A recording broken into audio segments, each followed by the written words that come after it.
My name is Alice Dade, and I'm so excited to perform the Doppler Andante and Rondo with Valentina Arango Sanchez on flute and Peter Miyamoto on piano.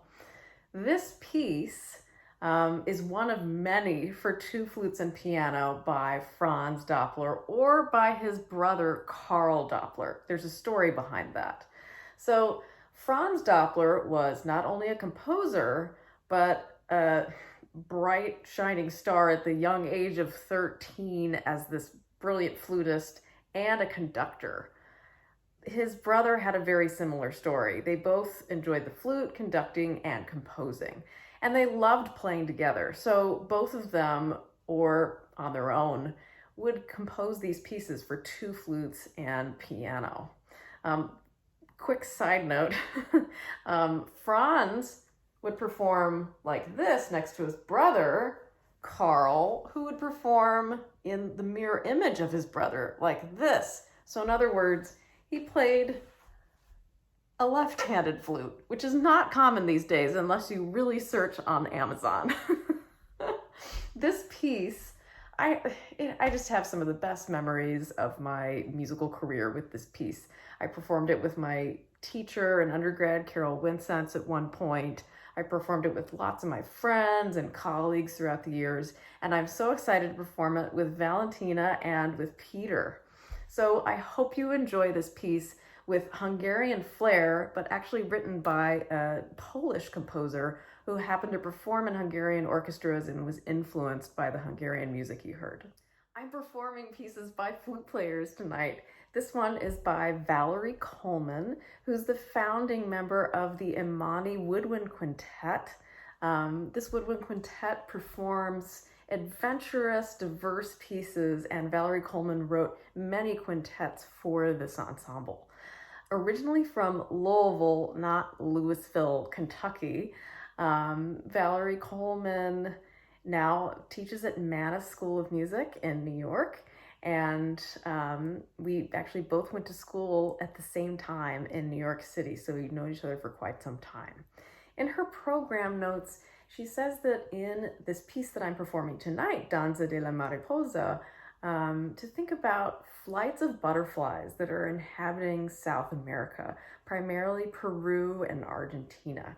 So throughout the piece, the meter changes and there are many very playful gestures, and I get to be a butterfly instead of a bird, which is, well, flutists are typecast. We're always birds, Prokofiev, and always a bird. So thank you, Valerie, for giving us a butterfly. I hope you enjoy this piece, Danza della Mariposa by Valerie Coleman. Hi, I'm Holly Piccoli, violinist living in Columbia, Missouri. I'm from Melbourne, Australia, and I will be playing with Ayako Tsuruta at this next Odyssey concert on October 15th. And I'm really looking forward to it because we will be playing three romances by Clara Schumann.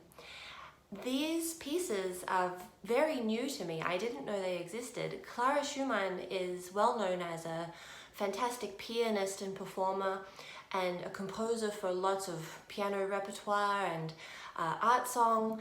I just had no idea that these romances existed until I went to Germany in August of this year with my husband. We celebrated our 5th anniversary, and when there we made a trip especially to Leipzig. It's the home of so many composers that we all love.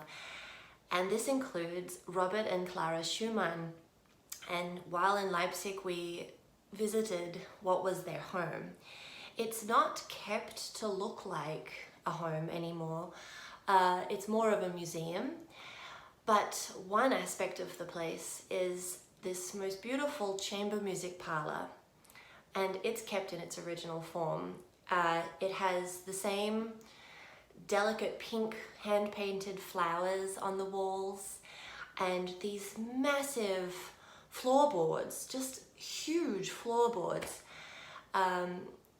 which makes for a beautiful acoustic.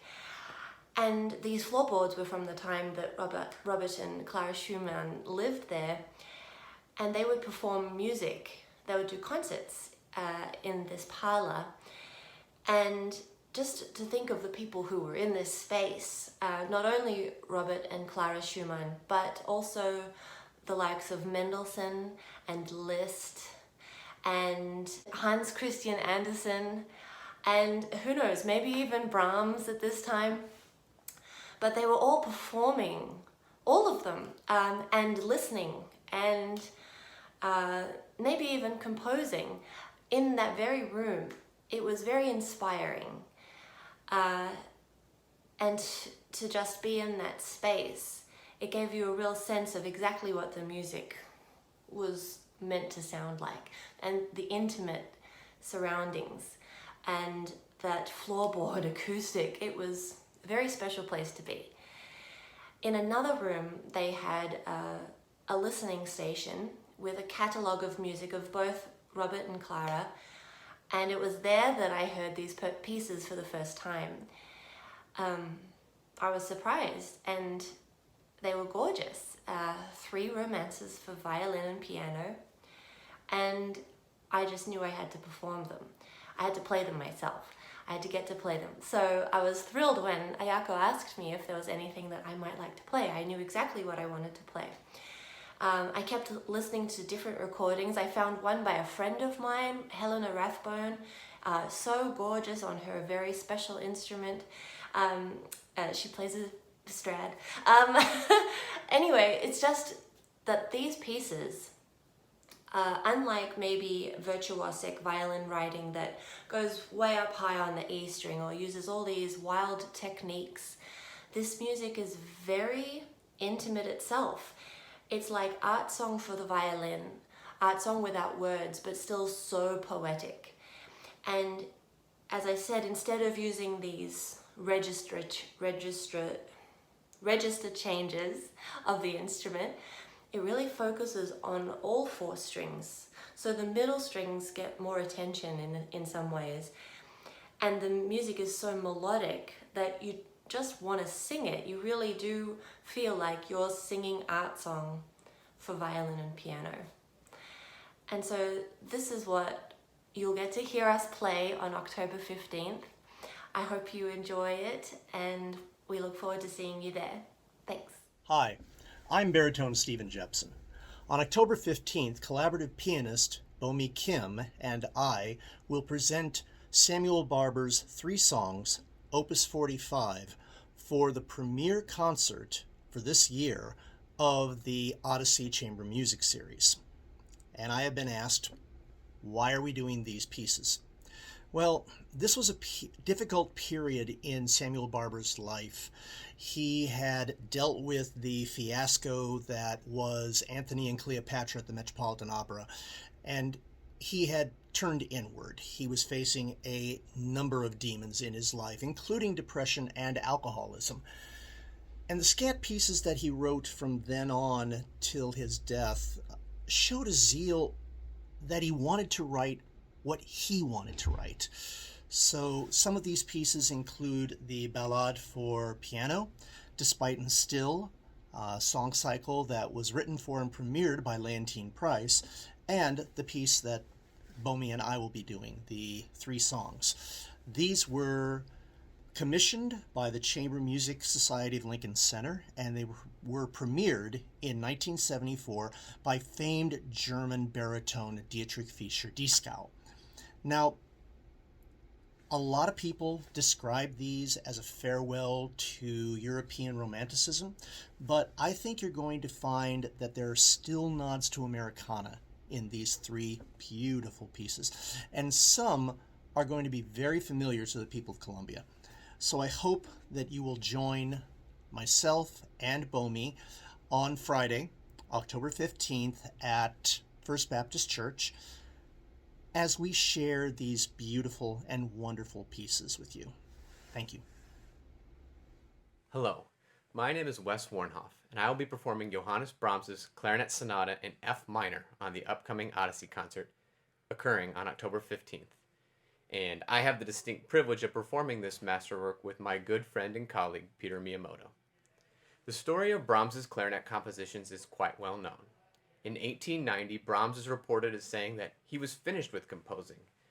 However, in May of that year, Brahms met and became acquainted with the virtuoso clarinetist Richard Mühlfeld. Upon this meeting, Mühlfeld and Brahms struck a lasting friendship, one that would yield a collection of masterpieces for the clarinet, and this, of course, being the trio, the quintet, and both clarinet sonatas. In a letter to Clara Schumann, Brahms wrote, "Nobody can blow the clarinet more beautifully than Herr Mühlfeld." So it's safe to say that clarinetists around the world owe a great deal to Richard Mühlfeld, who was the muse for the work that you will hear on October 15th. The work itself is very late romantic, and its chromaticism, the density of the score, and the complex phrasing make it a joy for clarinetists and pianists alike to continually revisit. The piece itself is in 4 movements. The first movement, Allegro Appassionato, is a rich sonata form movement that juxtaposes an incredibly passionate opening with a sweet and tender secondary section. And throughout the development and the recapitulation, we continually come back and go back and forth between these two emotions until finally at the closing of the movement we hear the haunting recollections of the opening theme. And the opening theme is oftentimes one of the things that we work on a great deal in lessons and in teaching and in practice, because the phrase is so long, we have to use our air for such a long amount of time that it makes for both a challenge mentally and physically. And so the opening phrase that continues to occur both in the clarinet and the piano is this.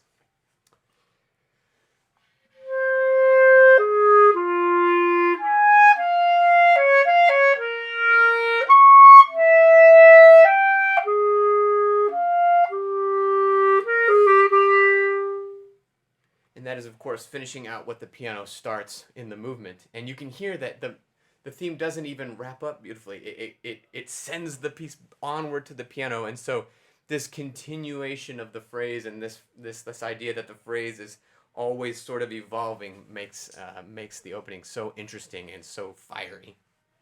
The secondary area, the kind of the dolce theme, sounds like this, and I think it's a very good contrast to the opening.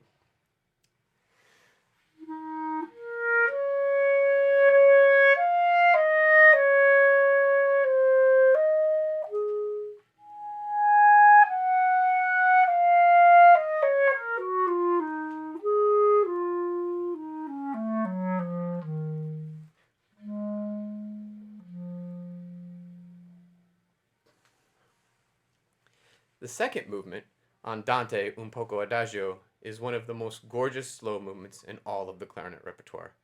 The opening phrase seems never-ending and allows for a variety of shapes, and every time I come back to it, you see something different, and I think it's one of the primary reasons this piece stands the test of time and is continually fresh for clarinetists and pianists, even after 130 years. So the second movement starts like this, and it's one of the most beautiful and long phrases.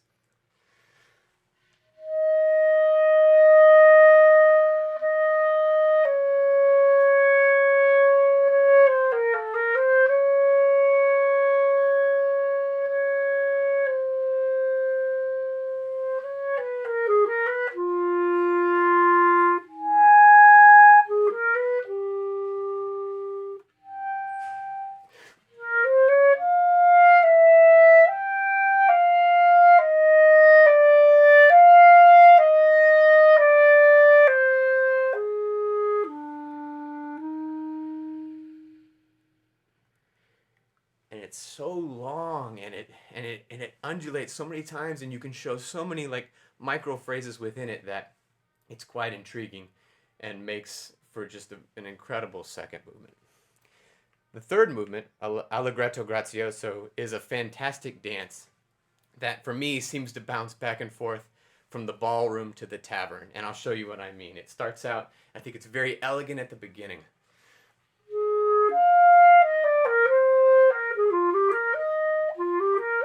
As if someone's like taking your hand and taking you out dancing. And then very quickly after that we get to a much more intense, loud forte section that to me sounds like two people throwing big jugs of beer together.